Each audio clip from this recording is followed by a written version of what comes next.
স্বাস্থ্য সচেতন জীবনের একটি গুরুত্বপূর্ণ উপাদান হলো আপেল থেকে ফার্মেন্টেশনের মাধ্যমে তৈরি হওয়া অ্যাপেল সিডার ভিনেগার। এই ভিনেগারটির স্বাদ ও শতভাগ পুষ্টি নিশ্চিত করতে প্রথমবারের মতো আমি এটি বাসায় বানানোর চেষ্টা করতেছি।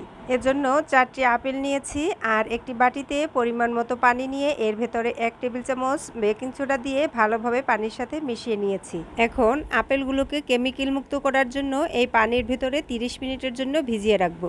আপেলগুলো পুরোপুরি পানির ভেতরে ডুবে থাকার জন্য এর উপরে ভারী কিছু দিয়ে একটু চাপা দিয়ে রাখবো। 30 মিনিট পরে ভালোভাবে ধুয়ে পুনরায় আবার পরিষ্কার পানি দিয়ে ধুয়ে নেব। এখন আপেলগুলোকে ছোট ছোট টুকরো করে কেটে একটি কিচেন স্কেলের সাহায্যে এখান থেকে 350 গ্রাম আপেল মেপে নিয়ে নেব। এখানে একটি পরিষ্কার কাচের জার নিয়েছি। এর ভেতরে আপেলগুলো দিয়ে দেব ডিস্টিলড ওয়াটার। 350 গ্রাম আপেলের জন্য 600 ml ডিস্টিলড ওয়াটার দিয়ে দেব।